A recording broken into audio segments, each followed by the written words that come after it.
When I first married Mark, I knew it wouldn't be easy. He had a daughter from his previous marriage, Emily, who was 6 years old. I was ready to step into the role of stepmother, but I wasn't prepared for the emotional wall Emily had built around her heart.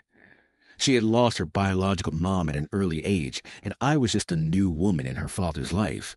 Mark had explained to me that Emily might never accept me fully, but I was determined to try.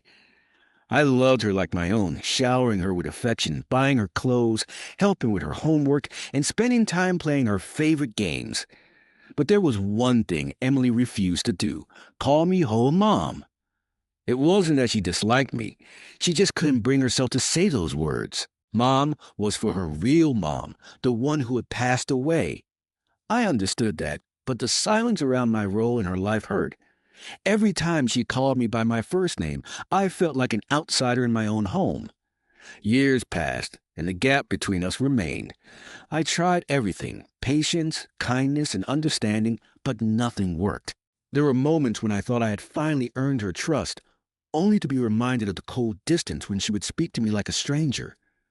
"Sarah, can you help me with this?" Or, "Sarah, can we go to the store?" It always stung. One afternoon, I was sitting on the porch reading a book when Emily came outside. She was 15 now, and something was different. She sat next to me, hesitated for a moment, and then spoke.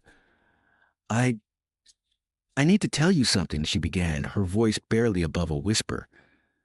My heart raced. Was she finally ready to accept me? "I've been thinking a lot about, Mom, about how much I miss her and how I feel like I'm betraying her by calling you Mom." My breath caught in my chest. I had heard those words 1,000 times in my head, but hearing them out loud was different. Emily's eyes were filled with tears, and for the first time, I saw how much pain she still carried with her. I didn't interrupt. I just let her speak, knowing this moment was crucial. "Scared of loving you too much and forgetting her, but I don't want to be scared anymore." And then, in the most unexpected moment, Emily turned to me, her voice trembling, and said, "I want to call you Hoa Mom. It feels right now. It feels like I'm ready." Tears welled up in my eyes. In that moment, I realized it wasn't about forcing her to call me Hoa Mom. It was about allowing her the space to process her emotions and find her own way to accept me.